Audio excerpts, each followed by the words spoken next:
AJ. I'm Josh. I'm AJ. And this is The Bandwagon Fan, the podcast where we talk about all things pop culture. This week we have a special guest with us. She's worked on titles like Living Heroes, Wonder Woman Black and Gold, and Nubia and the Amazons. She has also a story featured in the upcoming DC Pride special. We are so happy to welcome Stephanie Williams to the show today. Welcome. Thank you for being here, Stephanie. Yeah, thank you all. Thank you all so much for the invitation. I appreciate it. Yeah. The honor is ours. Oh, yes, yeah, exactly. sure. I know. First interview. Big things. I guess first question, big one. Can you tell us a little bit about how you got started in comics? I sure can. And this story is very fresh because I just told it the other day. So luckily for y'all, I can get right into it. So the way that I got into comics was actually via arcade video games. So once upon a time ago, when our washer and dryer did not work, which was quite often, my mom would take us with her to the laundromat, and there were two arcade games they had. It was Ninja Turtles, Turtles in Time, and then there was, I think it was X-Men versus Street Fighter, or whatever one where Storm is like repeatedly saying Typhoon. That is the one, because I was repeatedly using Storm just to have her repeatedly say Typhoon. So from there, I don't know, maybe a month or so later, I finally realized that on Fox Kids, the X-Men animated series was on there. Yeah. And then I was like, oh, okay, so connecting worlds. All right, this makes sense. She's not saying Typhoon on this show, thank God, but I'm really here for this. And my older brother told me about the comics, and I want to say that the first time I actually ended up reading something on my own was when I went with my grandmother to the thrift store, because that was something that she really loved to do. It's like before Goodwill and all of that. And you could find comics there sometimes. And I found a West Coast Avengers comics from early to mid 90s, I think it was. But the story was like right in the middle of the whole Cersei, Black Knight, and Crystal drama, like that whole love triangle situation. And I don't know, like right in that moment, I was like, wow, so these comics are very much so like the soap operas that my mother and my grandmother love, but the only difference is that they are superheroes, and they are not doctors at the hospital, thinking of General Hospital. So I don't know, like I just kind of fell in love from there. And then Archie took over and was like the dominant thing that I would read for a while. Because one, Archie digests were very accessible. They were easy to get to. That was something that I could sneak into the cart at the grocery store. After a while, mom was like, I know that they're here. Like you're doing a really terrible job of trying to sneak this in. Just put them there. As long as you're reading, I'm happy. So it was Archie for a little while. And then again, because you could buy comics at the grocery store once upon a time ago, I think it was a Batman, the one where he has the long ears. I am blanking on the artist in that run, but that just really stood out to me. That and Spider-Man 2099, because I don't know, I was very superficial when I was a kid. Like if the cover looked cool, I was picking it up. So yeah, so that's how I made a lot of my comic decisions. But that was pretty much how I really got into comics. A lot of Archie, and Marvel and DC every now and again, when a cover stood out to me. That's that's a very relatable story, especially because I feel like all Black mothers like watched like General Hospital and stuff like that. Like my mom was like really big into that stuff growing up. I'm just like, what is this? And then now as an adult, I'm like, okay, I guess I could see the appeal.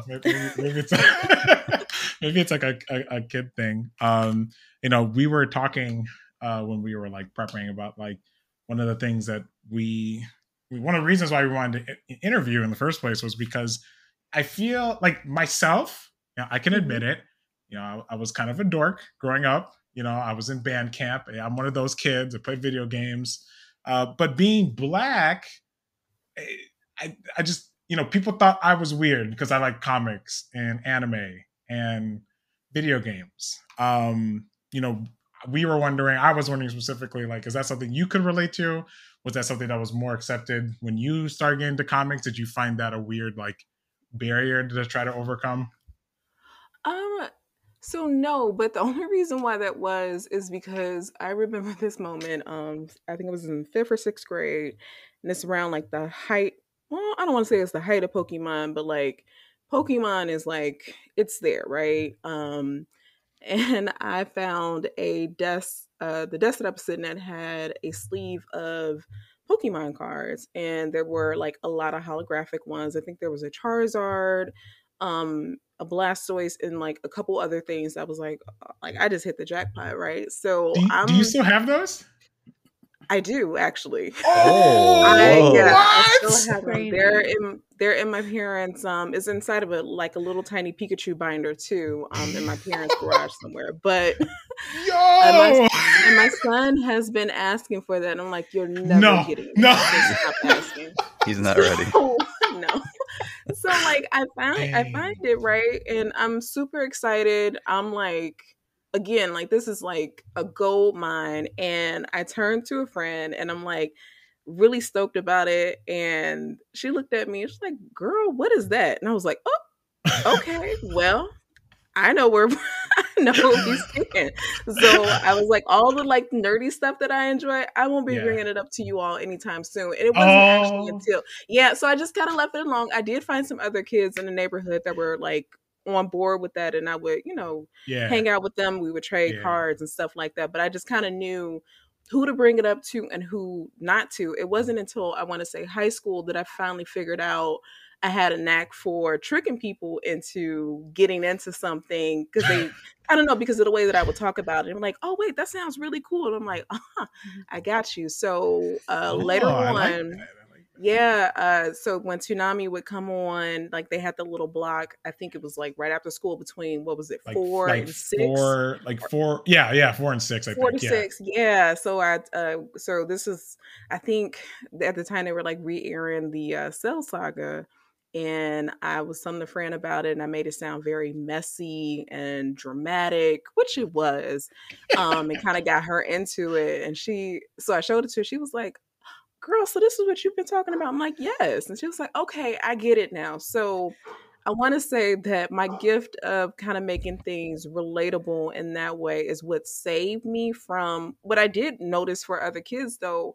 Their othering. And I felt bad because I hung out with them and I thought that they were really cool. And I'm just like, y'all, don't worry about it. Just let me talk to the people, and I'll make sure that they know that the thing that you love is not dorky. It's not any of these things. Yeah. It's actually really cool. But don't worry about it. I got y'all. Wow. And you took a much better approach than I think I did. I was just kind of resigned to keep that kind of nerdy side to myself. And it wasn't until I met like people like Josh where I was like, oh, it's okay to be interested in these kind of dorkier things. That's really cool to see and hear. So then, how does that translate from being interested in comics and these kind of cartoons and stuff like that? How does that translate to you then writing them? Oh wow. So college happened, and outside of just, movies, because around that time, I think, what was it? Iron Man was 2008. So I was either a sophomore or I think I was a junior. I don't remember. It's a long time. But anyway, around that time, I just was like, okay, great. So, the comic movies, like they're making a comeback. I was, of course, still a fan of like Fantastic Four, X-Men, Blade, and all of those. But the introduction of Iron Man and the MCU, like I noticed the shift immediately that this was something that people were going to pick up and run with. So that was just kind of in my back pocket. And once I left school, got caught up with the day job. So before I started writing comics, I was a research scientist. And I don't know, like it was fine. I loved it. I thought I wanted to go further and pursue my PhD, but that didn't happen. I'm actually thankful that it didn't happen because that wasn't where I was supposed to be. So after having my son, I was dealing with some like really intense, terrible postpartum depression. And at the suggestion of a nurse who was really a lifesaver, she said, um, there's really not much you can do. It's just a thing, and you will get through it. But something that I have found helpful and from other moms is like, what is this something that I don't know, like you enjoy doing that has absolutely nothing to do with, your child or you being a mother and you trying to like settle into this role. And I was like, well, I really love comics, reading all this geeky stuff. And she's like, okay, well then, lean into that. So I did. So I really got back into reading comics, and that branched off into so next to comics, romance novels are another thing that's like big and huge for me. And I remember reaching out to a romance author who I just loved, and she happened to email me back. And basically my email to her was like, "Hey, I really want to get back into writing. Like I'm doing this job and I'm just not happy. Like my passion has always been writing, but I didn't think I could make any like a living off of it, so I just left it alone. Little did I know that making a living in science is just as tricky, so that's neither here nor there." And she encouraged me to write. So I started a blog. I forgot the name of the blog. It does not exist anymore, but it was Oh, basically me kind of, yeah, I'm so sorry, y'all. But it I was was gonna look it basically up. me. I was gonna promote it. So it was like me talking, about my experiences with motherhood and weaving in some comic stuff with that. Because there are some moms that exist in comics. And just kind of like marrying those two things, which then blossomed into me podcasting for a little bit. And then I did a podcast called Missy Knight's Uninformed Afro, where myself and co-hosts we covered Black superheroines and Black women characters in comics, because that was something that I found that comics is a lot of comics, and if we're just thinking of the big two, DC and Marvel, a lot of characters can get lost in the shuffle, especially Black women. So our concentration was just kind of highlighting them and giving folks a place to kind of start in a rundown of who these characters were, because a lot of them don't have their own books. So you kind of got to do the whole research thing, which I love, and find moments where they, I don't know, hopefully have a story arc, or you could just kind of see them shine. So that was pretty much the focus of that podcast. So we got invited to the Kennedy Center in 2018 for the Art Summit. And I think that was the very moment where it kind of really clicked that this was something that not only can I get serious about, but possibly there is a way for me to transition from, working in the lab to doing something like this full time. So that podcast ended abruptly because of some stuff that happened. And I had a bunch of research that I still need to do something with. And I ended up pitching to an editor at Sci-Fi Wire, who then passed my piece on to the editor over at Fangirls, and the rest is kind of history. I started. So the Ah. very first piece was the evolution of the Dora Milaje from comics to Oh, movies, wow. because Black Panther had came out that year. yes, Oh, okay. And it yes. was like this very scholarly deep dive that I did. And then my follow-up piece was Nightshade, the BDSM queen of Marvel. So as you can see, the subjects range for me. So That's awesome. That's amazing. I did that for a while, and I don't know, like, because again, like I'm always researching and reading comics. Eventually that creative thirst came up again. It's like, so do you want to write them? I'm like, yeah, I do want to write them. This is to myself. I was like, well, the only way you're going to be able to do that is to put some stuff out yourself. So Parenthood Activate came about. So as you can see, a lot of stuff ties back into parenting and motherhood for me. Yeah. So I started that webcomic, reached out to Sarah Macklin, who's an artist who I admired for a long time. And that happened. And then But What If Though happened, because I reached out to Aaron O'Neil Jones while I was at a baby shower. I don't know what the theme is with children and um It's your independent muse. motherhood or whatever. Kids are your It's my muse. muse. They Yeah. are. So reached out to her and she was game. And then next thing I knew, Living Heroes came to be, and instead of Marvel sending me a cease and desist, which I thought was going to happen because they're fan comics. See, Marvel wouldn't, but Disney would. So you exactly. So I made the cutoff. Yes. So instead, they asked me if I wanted to write a short story for Marvel Voices Legacy, and I said absolutely. And Monica Rambeau was the first character that came to mind because, again, that was a character that I just enjoyed, and her parents are two of the best parents that comics can offer. So it just felt like a no-brainer. And then the next thing I knew, I blinked, and here we are. Wow. It's been a whirlwind. Yeah, it's quite the journey. But I mean, at the same time, like, I would expect nothing less from, I don't know, I feel like comics, like, to get into it, like, it's probably a pretty crazy ride for anybody. Oh, absolutely. Yeah. But no, that's really cool. And you had mentioned you used to do academic writing before. Yeah. I'm curious, have you ever had the chance to talk to Stephanie Phillips? Because you guys have a similar background. So briefly, when we were at C2E2 together, we did a Wonder Woman panel, but unfortunately, I didn't get a chance to talk to her very long. But yes, I heard about that, and I wanted to talk to her about it because it's her, and then there is an author named Brandon Taylor who also came from a STEM background. So It's just really funny to me, like the STEM to the creative writing pipeline that seems to exist, which is just funny because you would think that for like science, you would be more logical and methodical when it comes to I don't know, just thinking. The writing process. Yeah, but I've found that's helped a ton for me. If anything, I just always know that the research part is handled. I just gotta put it together and make a thing out of it. And so far, so good. I think your research background really helps in that too, because you're able to draw from the source material better. Mm-hmm. And I think too often people they take more of like a fanfic approach to their type of work.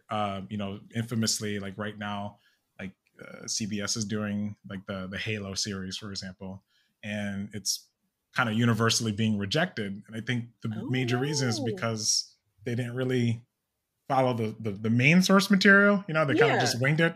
So I think that your experience with researching allows you to give appreciation to the worlds that you end up building when you're doing the writing part. Absolutely, because I'm someone who I read a lot of older comics, which I don't know why, because they are just they're not friendly. No, they're not. They're not a cishet white man. And whatever, that's fine, but there are still, I don't know. For me, comics is something that just historically I've always appreciated because I just feel like kind of similar to like movies and other mediums with visuals to them. Like you can really get a feel for like what exactly was going on in that month, hell, sometimes that day. And I just really appreciate that. So when I go back and I read older stories and stuff, even if they make me cringe, I can still find some value in them in ways that maybe we can remix it and bring it to, the present. Or if something kind of didn't work then, maybe it was a little uncooked. So we could put it back in the oven for a little bit and see what we get from it. Because Nubia was definitely a task in that because, yeah. So that's a good segue because we were curious, like I think you touched on it a little bit, but like when you're doing your brainstorming, like what's your writing process like? Do you kind of just like wing everything? I remember that I was listening once to Stephen King and George R.R. Martin talk about like their writing process, and Stephen King's just like, I literally just write 5 pages every day and then I move on with the rest of my day. And George R.R. Martin's like, yeah, I can never do that, when we can see that because he's still hasn't finished his books. And my theory is, by the way, Steph, I don't think he's ever going to finish them. I think he knows that he can't finish it, so he's just going to let somebody else do it. That's my theory. You could tell me I whether mean, you agree hey, or not. I don't blame him if he does at all. So my writing process is chaotic, if anything. And I say that because one, I'm writing just whenever. So sometimes it's the middle of the night, sometimes it's middle of the day. It's just whenever I can kind of find time, not only find time, but actually just the motivation to write. Because a lot of story ideas come from things that I never expect. I mean, hell, when I was writing Newbie in the Amazons, I binged all of Jersey Shore. Which Whoa. What? Okay. That's yeah, nuts. That's I me and my wife's favorite show, by the way. So that's amazing. and it's not like I hadn't watched it before, but I binged it all the way through. And so funny enough, like it just having that on in the background, but like, writing scripts and working with dialogue, just the constant flow of natural talk versus a Yeah. scripted show helped a lot.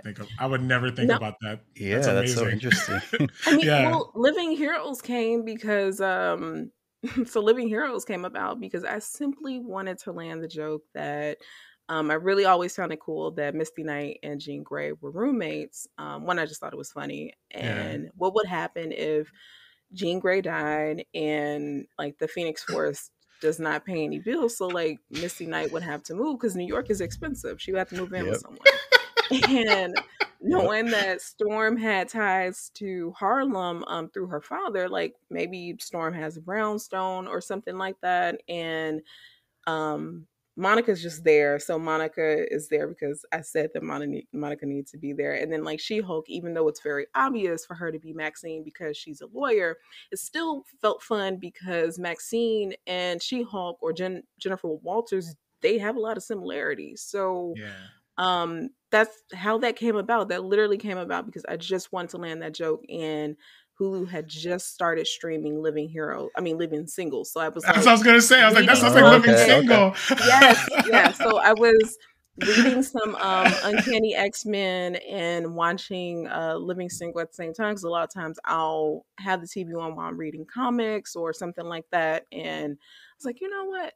This could be pretty funny. I think I could land this joke in a page. And I love then it. I love it. Living Heroes came to be. Oh So man. my Yeah. writing process is going wherever the wind takes me, which sounds so scary and chaotic, but I don't know, like I don't know how else to kind of operate. Now, do I have very specific things sometimes that I have to focus on? Yes, but like I'll keep that in mind and I'll try to find my way to it versus trying to just make the thing happen. I mean, that's an incredible way to look at it, because I think me personally, if I were to try to write a story, I would probably just borrow something that I was already familiar with and then try to Mm-hmm. build off that. I would never think to use the everyday things that I watch. I grew up watching Jersey Shore. I grew up watching Living Single when I was like younger, so that's I would never think to try to correlate that to comics. That's pretty funny. And That came from that superpower that I figured out that I had early on. Yeah, yeah. Trying to I so I like didn't get so I I didn't get like that. bullied. I like that. I like that a lot. That's pretty cool. and how does that, like your style, how does that lend itself to the actual process of creating a comic? Because there's a lot of people involved in Yeah. creating just a single issue. Like how does that lend itself to that process? So so because I'm always open to the story changing, like I never am concrete on anything. And I feel like for something that is so collaborative as comics, you need to keep open because it's not just you, it's not just yours, it's the editor involved, the artist, even the letterer. So being open to things changing and also leaving room for that to happen. So like with Nubia and the Amazons, there were things that I hadn't considered, but Aletha did. And when I, would go back to do the lettering pass, and then, look at what I have compared to what her art was, I was like, actually, you know what? I can get rid of all of this. We don't even need this dialogue anymore because it's here in the art. So just kind of leaving myself open to like the pivot. And again, more so letting the story drive me than me trying to drive the story is something that I feel like, because I'm, so open to taking inspiration from whatever I can, just kind of, I don't know, like leaves a lot of breathing room. Like I'm okay with changes. Whatever is going to make the story the strongest, Stephanie's here for it. Trial of the Amazons was a great example of that, because for the second issue of that, I originally was supposed to write 10 pages, but the 10 pages for me, I didn't need them. Vita needed that, right? For the Bonamigdal. So the editor was like, hey, like, do you mind? Like, am I stepping on toes? I'm like, no. I just want Trial in the Amazons to be amazing. So if Vita needs the additional 5 pages, instead of me using all 10, I'll just do 5 and Vita can have the rest so that the story can be stronger. Oh, okay. Well, that's really cool because the two of you worked on Nubia as well. Like, what did that collaboration look like? Like, what was like, who was doing what? So that is a collaboration that I will always be thankful for, because it was very unique in nature. So when Vita reached out to me and asked me would I be interested in writing some Amazons, at the time, I think Marble Voices Legacy, that story that I written, it was only 2 pages, but like it hadn't came out yet. It was like a week before it came out. And I was thinking, sure, yeah, I'll be happy to write some Amazons. So Marble Voices Legacy comes out. I talked to the editor at DC, and she's pretty much like, yeah, so like, what's your relationship with Wonder Woman and the Amazons? Actually, funny enough, it was my article that I've written about the Dora Milaje and their evolution is what caught her eye.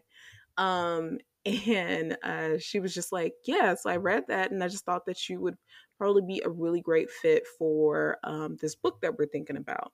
So she mentioned that and then asked me would I be interested in writing a story for Wonder Woman Black and Gold too. So I picked a story that featured Nubia and Diana, and I just thought that that was it. Like that was the thing that Vita was talking to me about, like for this anthology, which I was more than excited and happy to do. So like I turned the script in, and the editor is like, okay, so like you and Vita should talk about Nubia. So I'm thinking the Nubia that I just wrote for the anthology, and for like an hour, Vita and I are talking about 2 very different things.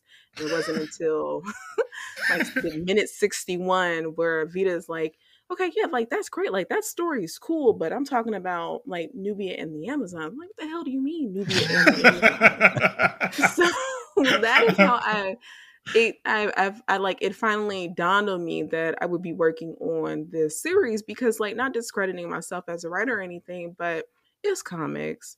Yeah. I'm a Black woman and I don't come from prose or any of that. I don't have any New York Times bestsellers. So yeah. I don't know.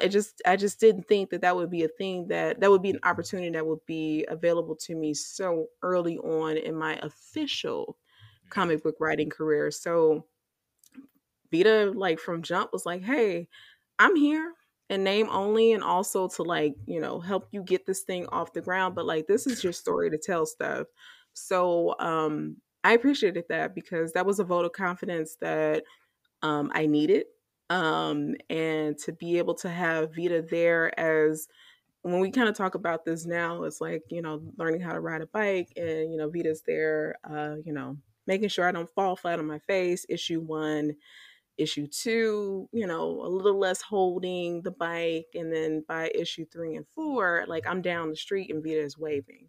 So that was just really cool to kind of have someone there to mentor and show me some things that I didn't know about script writing. Because again, like I had been doing like 1-pagers. I hadn't written a full series.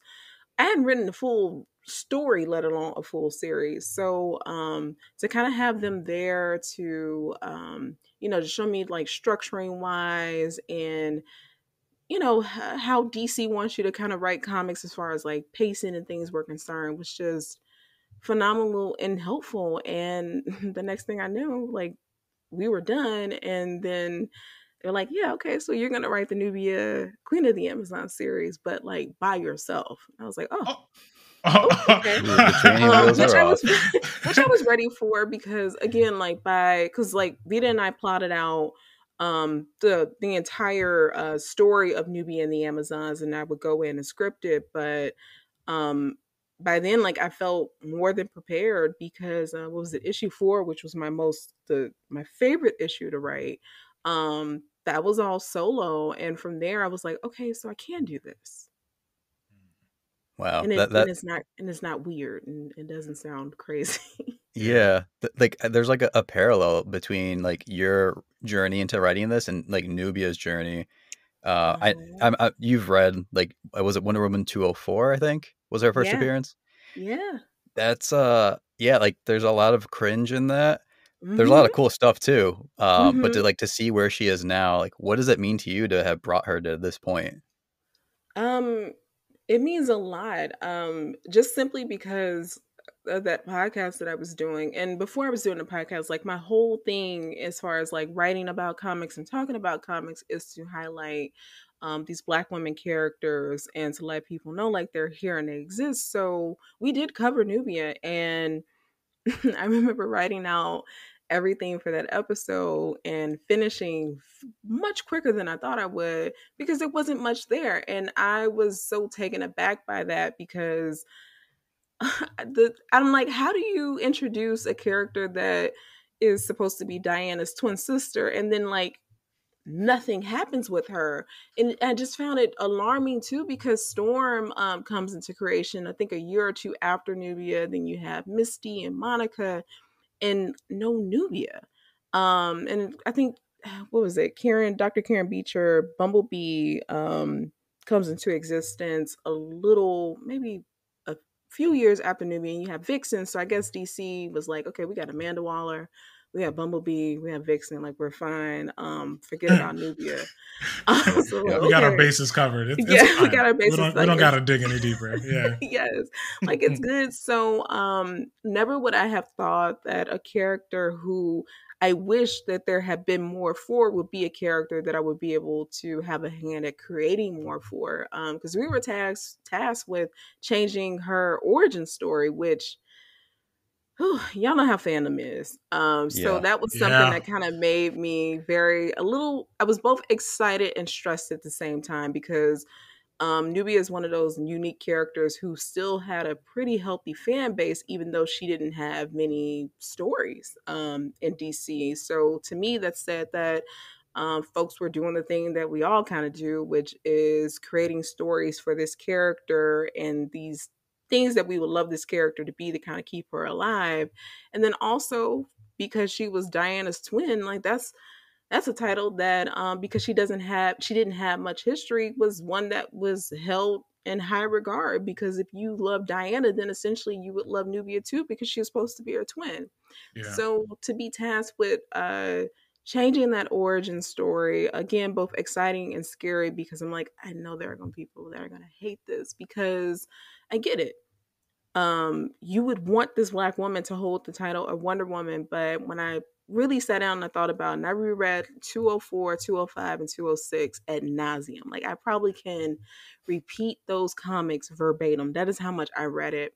I saw bits and pieces of Nubia that was very clear that could be brought with her, even if we were changing the origin. And that is somebody who is sure of herself, someone who is a very skilled warrior, and someone who at the time was felt very lonely and isolated. But I was like, we get to flip that now and make her very much a part of this community, although she wasn't before. So actually, to me, her being champion of Doom's Doorway for so long, and that's I guess technically why you don't see her in all the time in DC history, is very similar to that origin because she was sequestered away on the floating island.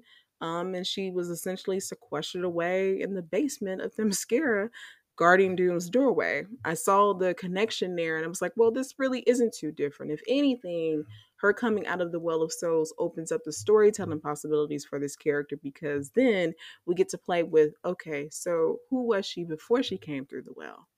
Which you'll see in the Coronation special and also in this new series. But that was exciting because to me, that said that this is the time that we can finally make Nubia a standalone character that does not depend on, her value it is in no relation to Diana, and it It's not doesn't need to anchored. be. It's not No, it's not. anchored It's not anchored to. in who she is. No, She because could the be thing, her own person. Yeah. yeah, because like the thing about mantles is that they're tricky. Nobody really remembers 2 or 3, unless you're Miles Mhm. Morales. Then you're good, right? Like you're Yep, not even yep. thinking about Peter. But but for like everyone else, they're always having to like live up to Up to the that person standard. who came. Yeah. Or you got the weird case like Monica Rambeau, where she was Captain Marvel, and then the weird name change thing happened several times, and then Carol got it, and then it's the reverse. Now it's Oh Monica, if she were yeah, ever to get that yeah. title back, having to live People up would to be like, Carol, which is Hmm. crazy because she had it first. But that's just a separate weird thing. But anyway, with Nubia being queen, who is she supposed to compare to? Hippolyta? I yeah, mean, that is no yeah, shade to Hippolyta, but like no one is walking around saying, yes, Hippolyta is the best queen that Themyscira has ever had. No one can ever do that. no, No, you're not thinking of that title that way. So no, that no. leaves room for Nubia to be her own thing. And Yeah, and like yeah, like what you did with the characterization, like no disrespect to the OG artist, but like her look, just like starting with that is a huge like change and improvement. I was gonna comment on that too. The Yeah, art is, I don't know, it's like straight Yeah, up thirst it fuel, and does. it but it's like powerful too. but it's real. It also like Yeah, looks like what I I'm so glad to hear Steph say that, because that's a real big pet peeve of mine when an IP wants to transition the mantle, as she put it, to another character, and now this person has to live up to that standard, and it's just not fair. This person can't live in their own stories, can't tell their own perspective, because they're like, that's not Spider-Man, that's not Batman, that's not Wonder Woman, and it's not it takes away, in my opinion, it takes away from the story you're trying to tell. So I think I Yeah, I mean, appreciate that. unless you're Black Canary, because I like her as as a Green Lantern. Shout out to the Deceased yes, series, yeah, but like that works for her because like she is established and you know who she is before she ever steps into the Green Lantern mantle per se. So, Yeah. but for anybody else, like a brand new character stepping into a mantle, like that is a tall, tall task. And again, like unless you're Miles Morales, it's probably not working out for you. yeah, and like it just shows like how much like Nubia represents, like being able to like become her own person, like doing her own thing. And like in the series, like the inclusivity, like the queer aspects, and like having Bia, like having a trans Amazon.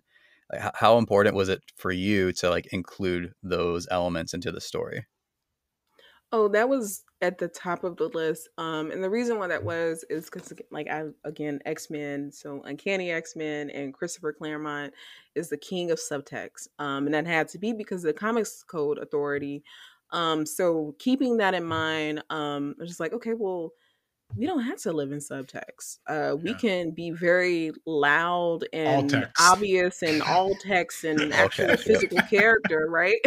And say, hey, trans women do exist on Themyscira, and I'm not telling you through like little hints and nods and things like that. And I'm telling you because Yeah. this character exists because we created her.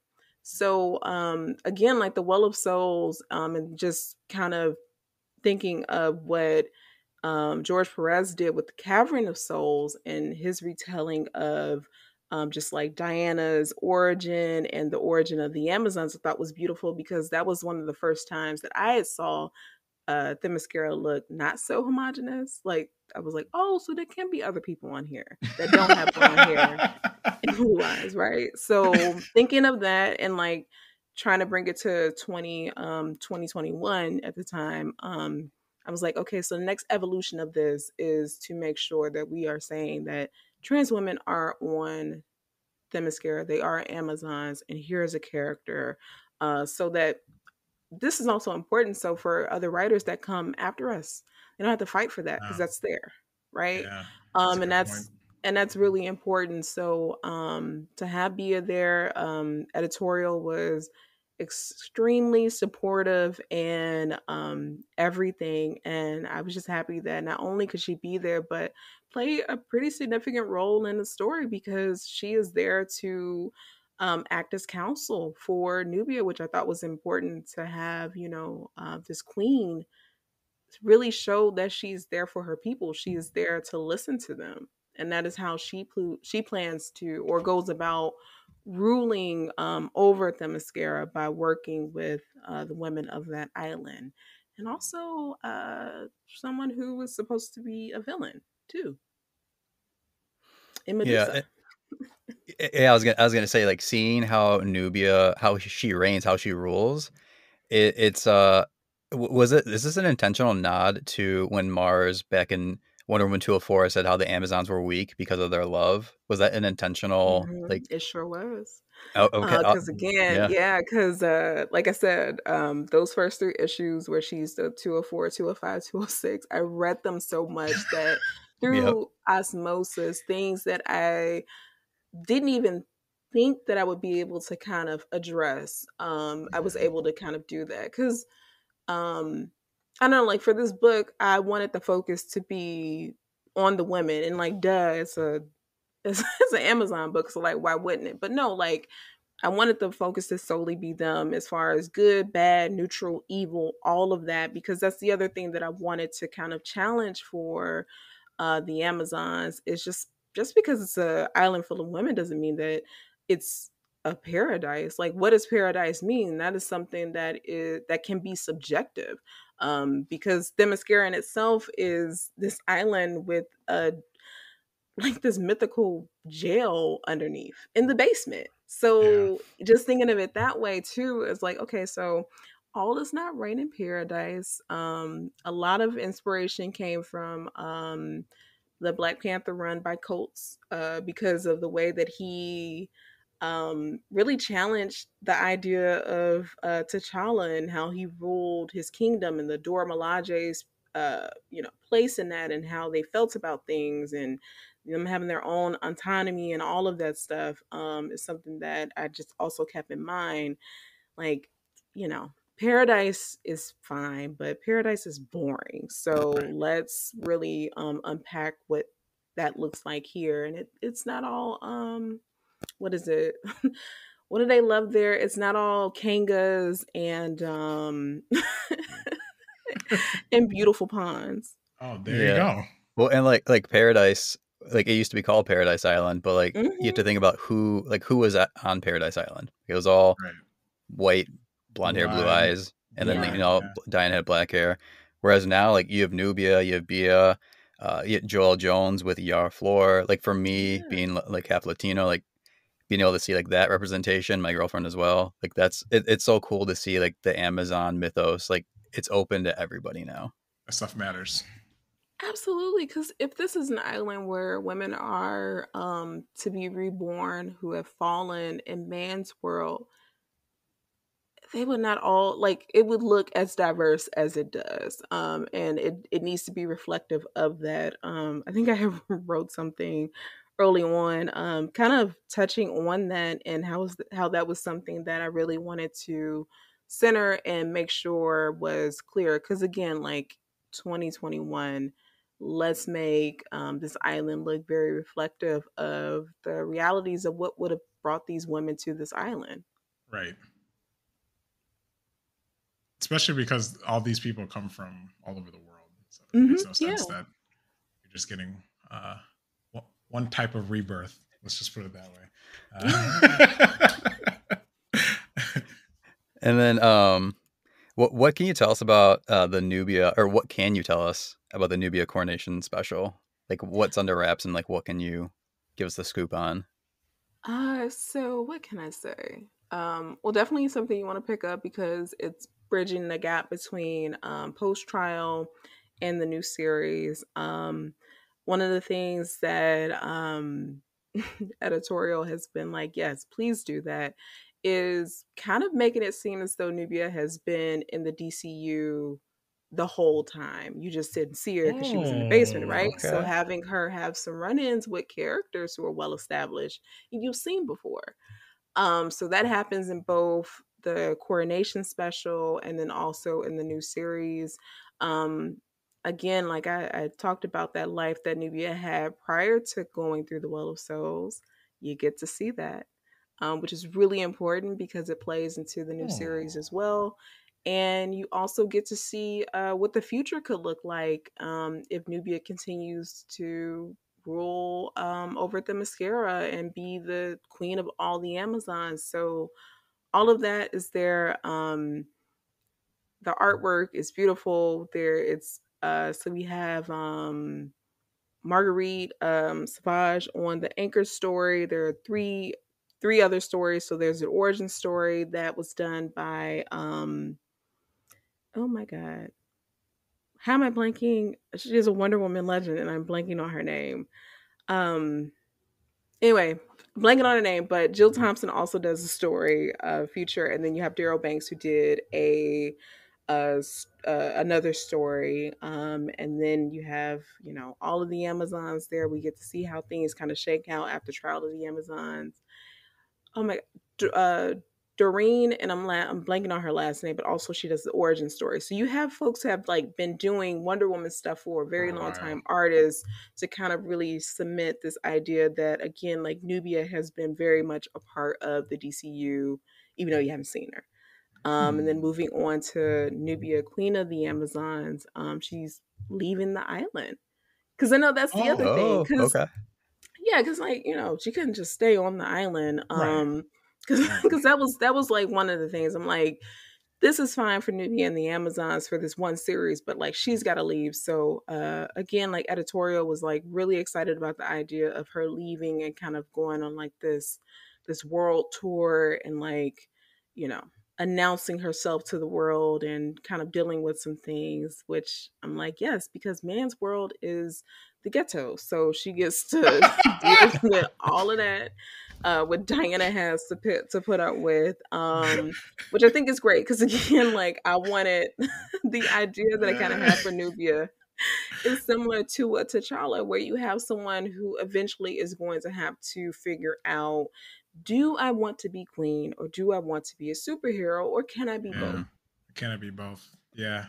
That is all so exciting. I know so many people, myself included, were a little worried when the last issue of Nubia came out. Oh like, yeah. what's gonna happen next? I A lot of people know. were a little upset, but this is all really great news to hear she's gonna have more stuff coming out. That's so exciting. It's so exciting. Yeah, it is. Yeah, really and then exciting. another character, which I mean, you all have probably already seen already, but as I talked about, her having some connections with characters that have already been established. Hawkgirl is there. You might get That's some cool. other cameos, because again, we just want Nubia to feel like she belongs. I'm like, I know that, you all know that, but again, through that comic research, finding different ways to kind of cement that, because there's another character that shows up in the DC Pride story that I wrote that also is a very well established DC character. And if you follow me, you might be able to guess who that is, but it's a character who I love and adore just as much. So they show up in that. So any way that I can trick people's brains into thinking like, oh yeah, Nubia's been here. She wasn't like just off on some floating island and forgotten about. Like she's been here the whole time. You just haven't seen her because she's been at work. It's a good thing that's your power then. That's Yeah. They found the right person for that. Yeah. I love that. The last thing we wanted to ask you about, what scoop can you give us on the DC Pride story that you're contributing? It's very if gay. anything. Okay. I mean, that's the place for it. I love it. It's very gay, and if you are a wrestling fan, you are going to love this because I had Nubia do a little wrestling move in what was it, issue 4 with the Manticore. There's a reason for that, and there's a follow-up as to why or where that came from in the DC Pride story. Ooh. Okay. And then I'm giving you reasons to pick these books up so that I mean, it's already sold. I mean, it's already on my list. It's and I also heard about something about Confessions, where that came from. Yeah, so again, randomly getting, inspiration for story ideas. And I kid you not, I was at Emerald City Comic Con. I got an email from the editor, Andrea, about possibly writing a story for Nubia for DC Pride. And she was like, yeah, you don't have to give me, a story idea right away. And then as I was replying to the email to say, oh my God, yes, I would love to write a story. Um, I don't know, for whatever reason, like, it wasn't Usher's Confessions. It wasn't the title track that played. I think it was Let It Burn that played. Okay. And then it made me say, I think I want to go back and listen to this album. So like I was listening to it and like trying to respond to this email. And I was like, oh, wait. So not as messy as Confessions, but like what if Nubia wants to share something with Io that she never told her before? And what does that story look like? So that is how that came about. I love it. That's amazing. That's awesome. Also, that came about because we were in Seattle and the greenery is legal there. So I may or may have not been, yeah. So it all connected. Happy 420. Yeah, exactly. Yeah, we planned it. No, I'm joking. All along. Well, we have come to the end of our show. And Stephanie, I thought I'd ask one last thing. Is there anything else that you'd like to promote that you have coming up that we didn't talk about? Oh my God, I wish that I could. So that's the thing about writing comics that sucks, right? Because I've been finding like you get asked to do something 7 months ago and you got to wait another 12 months until you can announce it. So if anything, just please be on the lookout. There are more stories coming from me at DC, also possibly at Marvel, and also at some other places that you might not expect. But those are the only things that's the best I can do is little hints like that. I'm so sorry. But more stories are coming, more, cannabis inspired stories on the way for me. All right. Well, we are excited for that. And do you have any socials that we should know about? Yeah, sure. So Twitter, Instagram, and also TikTok. You can follow me at Steph_I_Will. TikTok is really where I've moved some of those video music edits that I do there so that Twitter can stop suspending me and ban me. Yeah. And Instagram, if you go there, sometimes in my stories, I'll post little hints and stuff to some things that I'm working on because stories don't last forever unless you screenshot them. So don't do that. And then like Twitter, where I'm still trying to figure out what to do because, I like talking about comics and stuff. And I'm like, damn, if I talk about comics, folks are going to think I'm writing them. I'm like, no, I just still want to talk about comics. True. Still very much love just, talking with folks and, just talking about the stuff that I'm watching and I'm reading. So those are the socials. Yeah. Yeah, you got to do what Kevin Durant does and make a burner account and then comment on your own posts under your burner account. I actually did make a burner account once, but because the brand is so strong, someone was like, Stephanie, is that you? So man, see, you can't hide from the internet. It's crazy. I can't even hide. So trust me, I tried. Oh no. Really did. It's okay. Okay, well, thank you so much for sharing all of that. And that's it for our show. Listeners, please rate, review, or subscribe. Please give Stephanie some love. Go and like her things, buy her comics. And thanks everyone for listening. Thank you. Bye. Bye.